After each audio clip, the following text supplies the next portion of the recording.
자, 오늘 본문 배경은 이제 예수님이 십자가에 달려 죽는 그날 새벽 일입니다. 겟세마네 동산에서 꽁꽁 묶여 체포된 예수님은 끌려서 대제사장 관저에 가서 안나스에게 먼저 예비 신문을 받았습니다. 그러나 증인도 없고 공의원도 부족하여서 마땅히 죄목을 찾지 못하고 가야바의 법정으로 보냈습니다. 이때가 새벽 한 6시경 됩니다. 그런데 가야바 역시 거짓 증인들을 데리고 와서 잘 증언이 죄목을 정할 수가 없자 직접 예수님에게 그 죄를 자백시킵니다. 그러면서 어떻게 질문을 하냐면 네가 하나님의 아들 그리스도냐? 혹은 찬송받을 이의 아들 그리스도냐? 라고 대놓고 묻죠. 예수님은 거짓말을 하실 수 없는 분이기 때문에 내가 그니라, 내가 하나님이라 에고 에이미라고 하면서 대답을 합니다.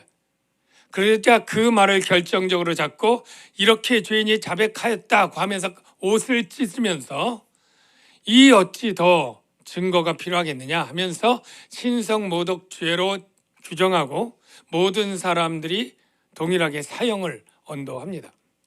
그 장면은 본문엔 없고요. 그렇게 결정을 한 다음에 그들은 예수님을 바로 신성모독죄로 돌로 쳐 죽일 수 있었습니다.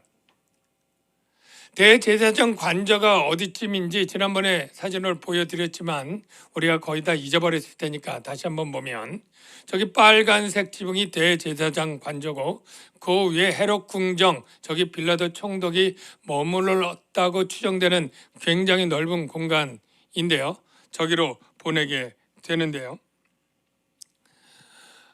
사실 유대인들은 그냥 그 자리에서 예수님을 돌로 쳐 죽일 수 있었는데 그것은 바로 레위기에 이미 여호와의 이름을 모독하면 그를 반드시 죽일지니 온 회중이 돌로 그를 칠 것이니라 라고 하는 말씀이 있기 때문입니다. 그런데 그들은 돌로 치지 않았습니다. 그 이유가 뭘까요?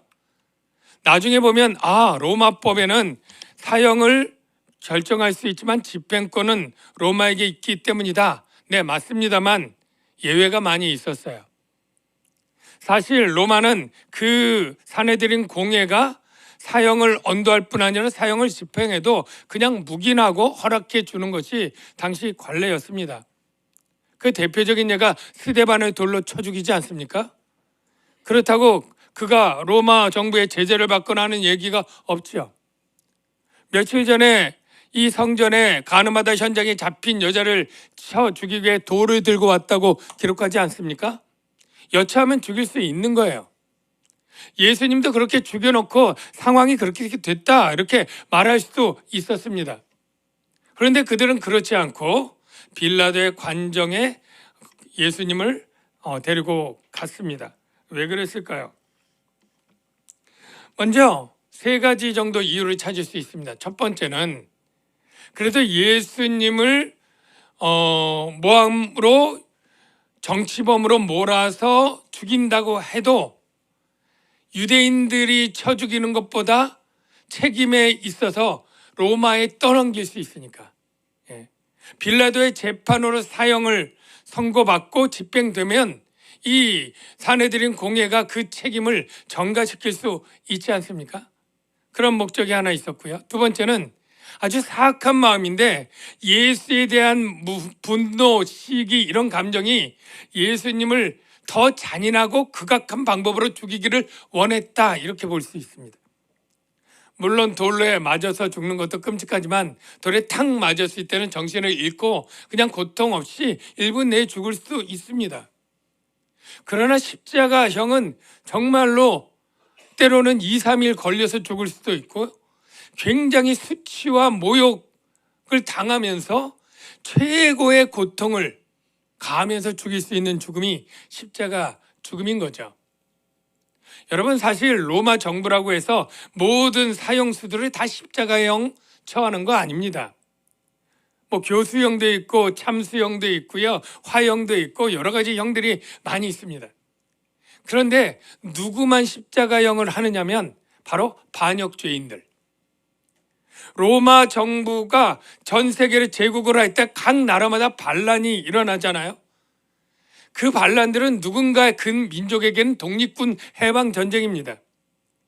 유대에서도 이 바라바나 이 강도들은 누구 것을 물건을 강탈한 강도들이 아닙니다.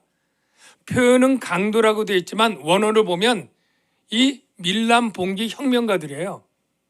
우리에게 안중근은 의사이고 굉장히 애국적인 사람이지만 일본 입장에서 보면 아주 나쁜 그런 강도처럼 나쁜 존재 아닙니까?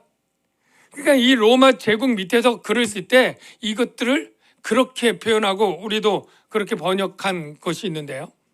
사실은 예수님이 왜 강도들 사이에서 죽었느냐? 예수님도 다 반란죄 반역죄인으로 같은 무리로 취급당해 같이 죽는 거예요.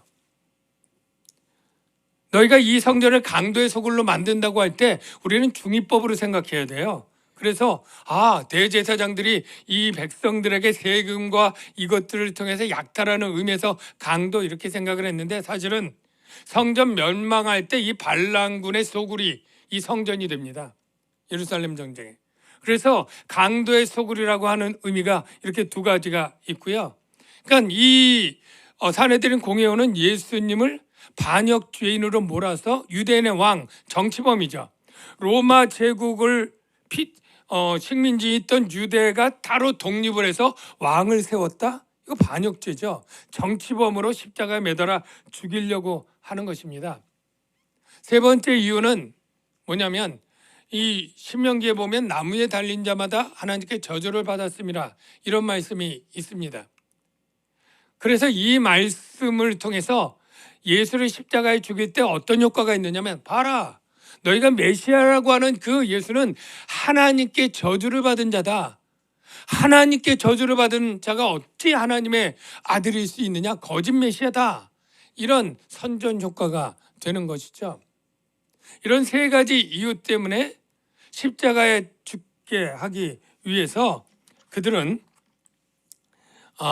예수님을 정치범으로 몰아서 빌라도 법정에 고발을 한 것이죠. 그런데 사실은 이 법정에서 십자가형은 예수님이 이미 알고 있었다. 그렇게 성경은 증언합니다. 우리 흐름을 한번 볼까요? 먼저 28절에 보니까 그들은 가야바 관정에서 이제 관정으로 끌고 갔는데 시간은 새벽이었다. 6시 좀 넘었습니다. 그들은 더럽힘을 받지 아니하고 유월절 잔치를 먹고자 하여 관정에 들어가지 아니하더라. 여기 에피소드가 하나 나오는데요. 원래 관정에 가면 고발자들이 끌고 관정 안으로 들어가야 되죠. 예수와 산헤드린 공회원이 같이 들어가야 되는데 그들이 안 들어간다는 거예요. 죄수만 호송해서 보내고 밖에 있는 거예요. 빌라도가 나와 보니까 그 새벽에 예수 죄인은 와 있는데 고발자들은 문 밖에 있다는 거예요. 그러니까 예수를 고발할 제목을 찾기 위해서 할 수 없이 문 밖으로 나가는 거예요. 그리고 묻는 거예요. 데려온 저 죄수가 무슨 죄를 져서 고발하느냐? 제목을 묻는 거죠. 그래 지금 빌라도는 나중에 재판을 보면 문 안으로 들어갔다, 문 밖으로 나왔다, 문 안으로 들어갔다 이거를 7번을 왔다 갔다 하게 된다고 하는데요. 참 빌라도가 이 새벽에 굉장히 불쾌했을 거예요. 예. 그런데 이럴 수밖에 없는 이유가 있어요.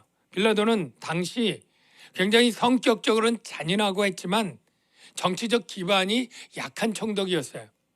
26년에서 36년까지 5대 총독으로 있었는데 로마 군병들도 그렇게 많지 않아서 밀란이 일어나면 자기가 이것을 수습하지 못할 가능성이 많고 그러면 로마에서 총독의 지위를 잘릴 수 있는 위험을 늘 느끼며 살았다고 해요.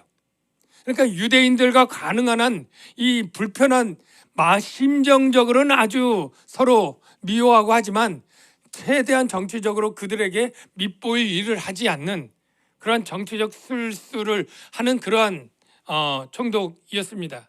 그러니까 기분은 나쁘지만 그들이 그렇게 욕을 하니까 이 새벽에 나가서 묻는 거예요. 29절을 보십시오. 그러므로 빌라도가 밖으로 나가서 그들에게 말하되 너희가 무슨 일로 이 사람을 고발하느냐? 고발 제목이 뭐냐? 이렇게 당연히 물었겠죠. 그랬더니 공의원들이 대답하기를 뭐라고 얘기를 하냐면 대답하여 이르되 이 사람이 행악자가 아니었더라면 우리가 당신에게 넘기지 아니하였겠나이다. 제목을 똑바로 대는 게 아닙니다. 무슨 살인죄요, 간음죄요, 무슨 죄요, 이게 아니고 행악자가 아니면 데려왔겠습니까? 어떻게 보면 굉장히 조금 빌라도 총독의 자존심을 상하게 하는 무례한 그런 답변인데요. 여기까지 보면서 우리가 한 가지 조금 짚고 넘어가야 될 것이 이 바리새인들, 공회원들의 외식을 한번 생각해 보십시오. 여러분, 그들이 왜 안 들어갔느냐면 유월절 잔치를 먹기 위해서. 유월절은 뭡니까? 하나님의 구원을 감사하면서 하나님께 영광과 찬양을 돌리는 그런 거룩한 예식인데 이걸 중요하게 생각한 거예요. 그래서 이걸 지켜야 되려면 부정해져서는 안 되는데 어떤 때 부정하냐면 이 하나님 안 믿는 이방인들과 부정한 물건에 접촉하게 되면 부정하게 돼요. 근데 그 부정을 해결하는 기간이 하루입니다. 하루.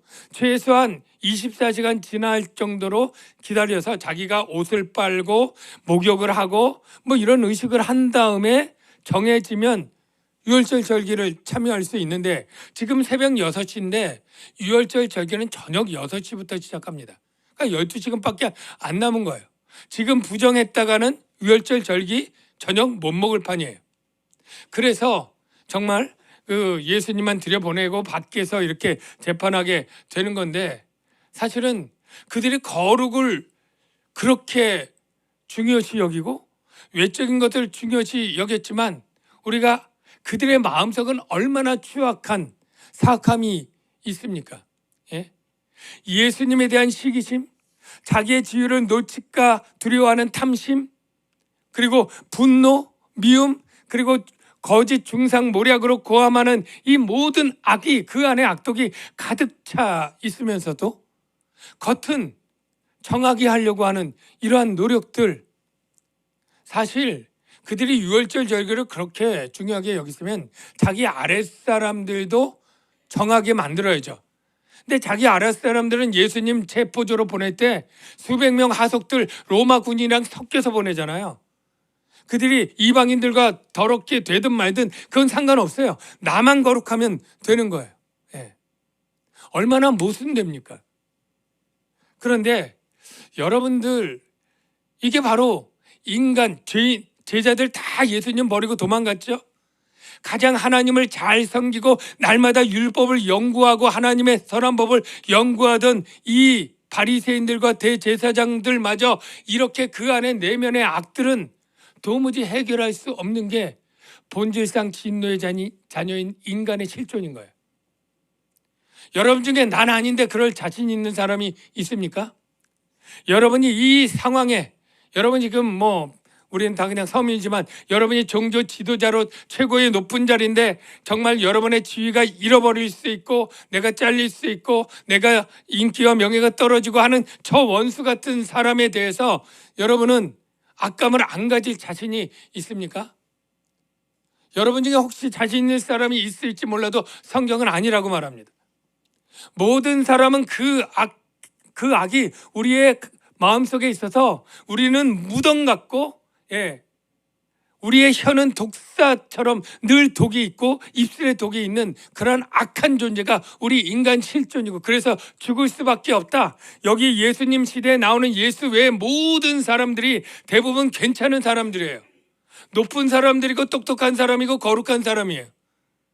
그러나 실존을 보면 다 그 안에 배신과 중상과 거짓과 분노와 미움과 이 악들이 가득 차 있다는 걸 고발하고 있는 것이죠. 예수 외에는. 여러분 우리가 예수 믿고 신앙생활 신실하게 하면 성화라고 하는 과정을 거치지만 그러나 완전히 성화에 이른 사람이 어디 있겠습니까? 오히려 나는 조금 신앙생활 오래 해서 거룩하고 기도도 많이 하고 봉사도 하고 이렇게 직분도 있고 이런 분들이 때론 그렇지 못한 성도들을 향해서 손가락질하고 신앙생활 왜 저 따위로 하는 거야? 왜 끊을 거 아직 못 끊는 거야? 왜 저렇게 대충 날라리 사이비 신자처럼 하는 거야? 라고 할 때 그 마음은 선으로 가득 차 있습니까? 어찌 보면 나는 그렇지 않다라고 하는 교만 때문에 누군가를 비난하면서 비난받지 않는 나의 어떠한 자기 인정, 자기 자랑을 위한 그런 강규한 마음들은 그 안에 없다고 자신할 수 있겠습니까? 우리는 주님이 말한 것처럼 남의 티끌을 지적할 때 내 안에는 더 들보가 있는지 몰라요. 뭘 먹고 안 마시는 그것으로 거룩을 우리가 판단하고 재단하고 이렇게 하고 내 속에는 더 악한 강교한 죄악들이 우리 안에 다 있다는 걸 폭로하고 고발하고 있는 것이다. 이렇게 볼 수가 있습니다. 빌라도가 유대인의 고발을 듣고 기분이 나빴어요. 아니 무슨 제목을 제대로 대야 되는데 그냥 행악자라고 그러고 얘기를 하니까 빌라도가 이렇게 퉁명스럽게 좀 대답을 하는 것 같아요. 31절 보십시오. 빌라도가 이르되 너희가 그를 데려다가 너희 법대로 재판하라.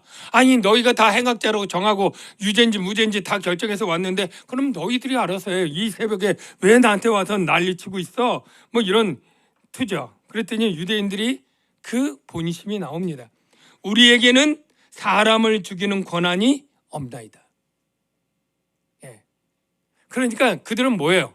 이미 유죄인지 무죄인지 가려달라고 하는 게 아니라 유죄를 확정하고 왔을 뿐 아니라 그 죄의 형벌도 정해놓은 거죠. 사형.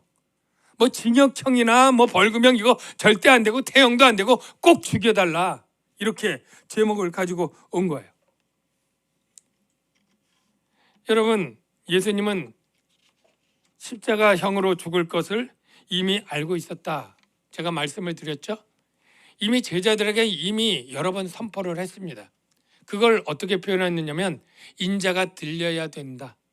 인자가 든 후에 인자가 땅에서 들리면 이런 표현들을 이미 얘기를 합니다.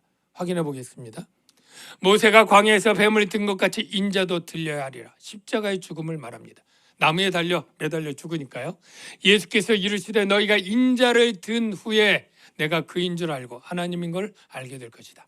내가 땅에서 들리면 모든 사람을 내게로 이끌겠노라. 교회 시대를 예언하는 거죠. 여러분, 그런데 참 하나님의 지혜는 사단이 감당할 수 없는 거예요. 예, 왜냐하면 어떻게든 저 하나님의 아들을 죽여서 우리의 이 사단의 나라를 견고하게 하려고 했지만 그 중상모략으로 예수를 죽인 그 사건이 바로 저주를 받아서 죽은 십자가에 매달려 죽게 한 그 저주를 퍼본 사건이 오히려 하나님은 되치기로 우리를 구원하는 사건으로 만드신다는 거예요. 그들이 나무에 달아 어떻게든 돌로 쳐 죽이지 않고 나무에 달아 죽어서 하나님의 저주를 받게 하게 했는데 맞습니다. 하나님께 저주를 받은 죽음이 되었어요. 그런데 그 저주는 바로 구원할 우리가 당할 저주를 대신 지는 속량의 저주가 된 것이에요. 바울이 이것을 갈라디아 교회에 이렇게 해석을 해줍니다. 그리스도께서 우리를 위하여 저주를 받은 바 되사, 저주 받은 건 맞다는 거예요. 율법의 저주에서 우리를 속량하셨으니, 원래 율법의 저주는 우리에게 있었어요. 율법의 저주의 결과가 끝이 뭐예요? 사망이에요. 우리 모두는 다 율법의 저주 아래 묶여서 누구도 거기서 노임받지 못하고 다 죽을 수밖에 없는 저주받은 인간이 우리 실존이에요. 예수님이 십자가에 죽어야 됐던 것은 오히려 그 율법의 저주를 당신이 당함으로써 대신 저주를 당하고 우리의 저주를 풀어주는 거예요. 기록된 바 나무에 달린 자마다 저주 아래 있는 자라 하였음이라. 이 말씀을 들어서 바울이 설명을 하고 있죠.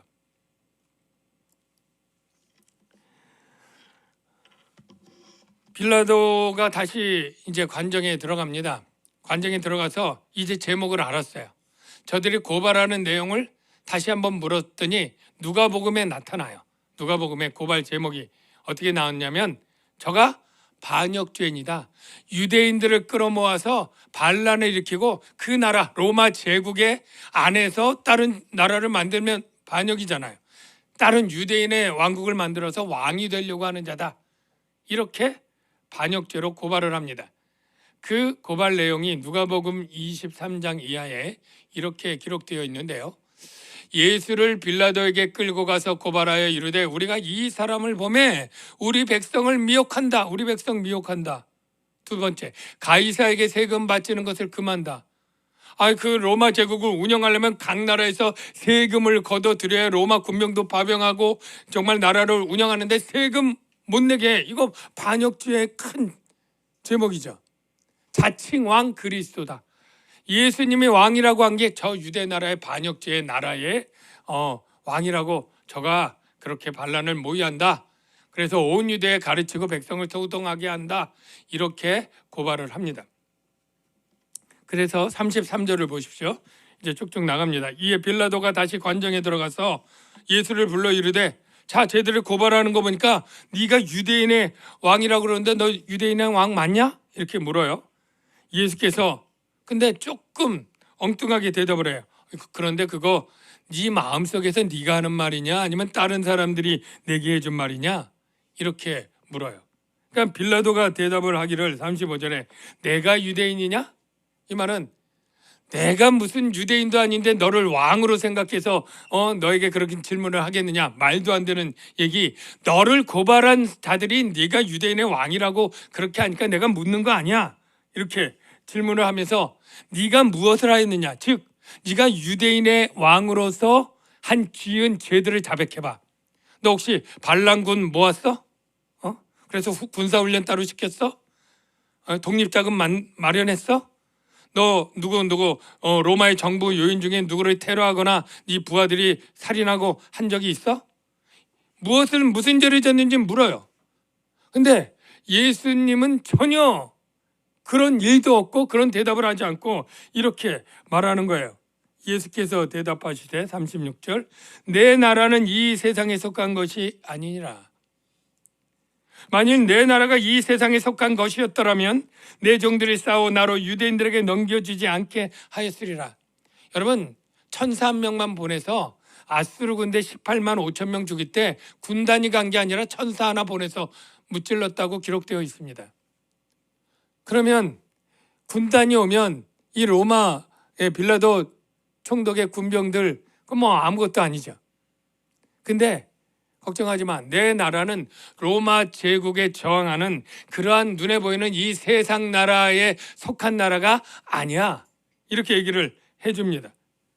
그러니까 빌라도가 그 설명을 다 듣고 그러면 저들이 고발한 것처럼 네가 왕이 아니네. 네가 왕이 아니냐? 질문한 것은 아니냐의 방점이 있습니다. 그러면 네가 고발한 대로 유대인의 왕이 아니네. 그지? 이렇게 묻는 거죠. 그랬더니 예수님이 뭐라고 하냐면 또 거기엔 반대로 네 말과 같이 내가 왕이니라. 세상 나라에 속한 왕은 아니지만 나는 왕이다. 바로 영적인 왕이고 그 나라 백성들이 따로 있는 거예요. 그 나라 백성들이 누군가? 내가 이를 위하여 태어났고 이를 위하여 세상에 왔나니 곧 진리에 대하여 증언하려 함이라. 그 백성들이 나타나는데 진리에 속한 자들은 내 음성을 듣고 그들이 내 백성이다. 이런 설명을 하고 있는 거예요. 여러분 쉽게 얘기하겠습니다. 예수님이 왕이신데 어떤 백성들을 다스리는 왕일까요? 그 나라의 백성들은 누구일까요? 성경은 이렇게 말합니다. 바로 새 언약의 백성들. 이것은 에스겔 선지자의 예언이 있는데 히브리서 기자가 더 이렇게 분명하게 표현을 합니다. 그날 후에 내가 이스라엘 집과 맺을 언약은 이것이니, 바로 새 언약이죠. 예수님의 제자들과 함께. 근데 이 새 언약은 예수님의 제자들과 맺은 게 아니라 제자들을 대표로 하는 그런 교회와 맺은 것입니다. 저와 여러분이 새 언약의 백성들이 되는데 바로 내 법을 그들의 생각에 두고 그들의 마음에 이것을 기억하리라. 나는 그들에게 하나님이 되고 그들은 내게 뭐가 돼요? 백성이 되리라. 그러니까 예수님이 왕이 되는 그 나라의 백성들은 새 언약의 백성들, 그러니까 예수를 믿고, 예수를 믿기로 하고 언약에 있는 백성들, 저와 여러분들이 다 새 언약의 백성들이고 저의 왕으로, 우리들의 왕으로 예수님이 오셨다. 대한민국, 미국, 뭐 이러한 세상에 있는 나라는 아니에요. 이스라엘도 아니에요.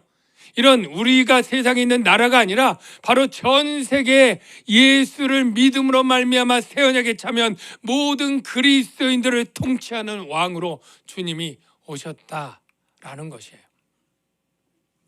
사랑하는 성도 여러분, 한번 묻겠습니다. 여러분은 하나님 나라의 백성이라는 게 믿어지십니까? 나는 하나님 나라의 백성이다 라고 믿어지시는 분 아멘. 그런데 하나님 나라의 백성이 정말 되는 것은 내 입술의 고백 가지고는 아니고 정말 중요한 증거가 있어야 되는데, 그 증거가 뭐냐면 이렇게 말합니다. 내가 진리에 대해 증언할 때 내 백성의 특징은 뭐냐면 내 음성을 듣는다. 즉 진리를 진리로 알아듣는다는 거예요. 여러분, 자, 아멘 하신 분들 속으로 한번 생각해 보십시오. 아, 내가 왕이신 예수님의 백성이고 그래서 나는 진리를 듣는 진리에 속한 자다 라고 여러분이 논리적으로 이해가 됐는데, 진리가 무엇인지 여러분 분명히 규정할 수 있어요? 내가 들은 진리가 뭐다? 혹시 내가 진리를 잘못 알고 있으면서 난 진리를 믿고 있다 이렇게 생각하면 아니잖아요. 여러분, 진리가 무엇입니까? 진리. 여러분, 진리하면 많은 분들이 진리는 예수 그리스도 이렇게 쉽게 얘기를 해요. 예수님은 내가 곧 길이요 진리요 생명이니 이렇게 말씀하셨기 때문에 틀린 말은 아닌데 그것 가지고 부족합니다. 진리가 예수 그리스도? 그 이상에 뭐가 있습니까? 여러분, 분명히 말하는데 진리는 예수 그리스도, 그냥 그 인격 이렇게 이코르로 놓을 게 아니라 예수 그리스도가 하신 말씀 안에 진리가 있습니다. 이건 요한복음 안에 여러 말씀들이 그렇게 증거하는데, 첫째 말씀이 뭐냐면 너희가 내 말에 거하면, 즉 예수님의 말을 계속 생각하고 깨닫고 묵상하면 진리를 알게 된다. 예수가 그리스도다 이것과는 다르잖아요. 또 지금 하나님께 들은 진리를 너희에게 말한 사람이 나. 자, 여기 보십시오. 진리가 처음에 어디 있었어요? 하나님 안에 있어요. 근데 하나님께 그 진리를 예수님이 들었다는 거예요. 그리고 예수님만 아는 이 진리를 사람들에게 말했다는 거예요. 진리는 예수님의 말 속에 그 내용이 담겨 있습니다. 내가 진리를 말하는데도 어찌하여 나를 믿지 않느냐. 예수님은 진리를 선포했고 증언했고 말했어요. 그러니까 우리가 진리는 예수 그리스도, 여기서 끝날 게 아니라 예수 그리스도가 하신 말씀, 그 행위, 그게 뭔지를 알아야 되는데 이것들에 대해서는 잘 설명을 잘 안 해주는 것 같더라고요. 자, 보십시오. 예수님이 요한복음에 수많은 말씀을 했지만 그 말씀들을 줄이고 축약해서 가장 엑기스, 핵심만 딱 뽑아내면 제가 여러 번 얘기했지만 뭐라고요? 이것입니다. 내 아버지의 뜻은 아들을 보고 믿는 자마다 영생을 얻는 이것이니. 여러분, 진리가 뭐냐고 할 때 여러분 정리하십시오. 아들을 보고 믿는 자마다 영생을 얻는 것, 이게 진리의 핵심이에요. 모세가 광야에서 뱀을 든 것 같이 인자도 들려야 하리니 이는 그를 믿는 자마다 영생을 얻게. 믿는 자마다 영생, 예수를 믿는 자마다 영생. 요한복음 3장 16절 하나님이 독생자를 주셨으니 이는 그를 믿는 자마다 영생을 얻게. 같은 거죠. 이런 내용이 계속 나옵니다. 진리는 그냥 예수 그리스도가 끝날 게 아니라 예수 그리스도가 행인 속죄의 사건이 물론 있어야 돼요. 예수 그리스도의 구속의 사건으로 말미암아 그건 하나님이 하실 일이죠. 우리가 받을 진리는 그 구속을 이루신 예수님의 구원을 믿음으로, 행위가 아닙니다. 의지나 노력이 아닙니다. 율법, 선행, 우리의 자랑될 모든 것들 다 아닙니다. 딱 믿음으로. 이게 아주 특별한 것이죠. 믿음으로 영생을 얻는다. 죄와 사망에 빠질 인간이 영생을 얻는 이게 바로 진리인데 진리에 속한 자만 이 말이 들린다는 거예요. 이게 믿어지는 거예요. 빌라도가 믿었습니까? 뭐라고 얘기하냐면 진리가 무엇이냐 이렇게 묻고 바로 나가버려요. 우리는 혹자는 빌라도도 진리에 관심이 많이 있었나 보다. 천만에요. 이 말하고 듣지도 않고 대답 나가요. 이 말을 그래서 신학자들은 다 비아냥거리는 빈정대는 말이에요. 요즘 젊은 애들 뉘앙스는 이거예요. 진리? 뭐래? 뭐 이런 거나 우리 어른들 표현하면 진리가 밥 먹여줘? 뭐 이런 느낌의 말인 거예요. 네. 진리가 그 앞에 있고 선포돼도 관심이 없고 들리지가 않아요. 근데 저와 여러분이 예수 그리스도를 믿으면 영생을 얻는다. 이 진리가 들려지고 믿어지느냐? 그렇다면 여러분은 은혜 안에 있는 사람이에요. 여러분 이게 안 믿어지는 사람은 좀 그 주위에 있는 사람들이 많이 기도해 주셔야 돼요. 예, 믿어지도록. 물론 우리의 기도와 노력으로 갑자기 믿어지는 건 아니지만 하나님의 말씀을 통해 그가 하나님의 선택 가운데 믿어지는 사람이 되도록 우리가 하나님께 간절히 기도할 필요는 있다고 생각해요. 주님이 이미 이렇게 말합니다. 내가 진리를 말하는데도 어찌하여 나를 믿지 아니하느냐. 하나님께 속한 자는 하나님의 말씀을 듣나니 너희가 듣지 아니하면 하나님께 속하지 아니하였습니다. 우리가 진리를 듣는 것은 내가 이해력이 좋은 사람이 듣는 게 아니에요.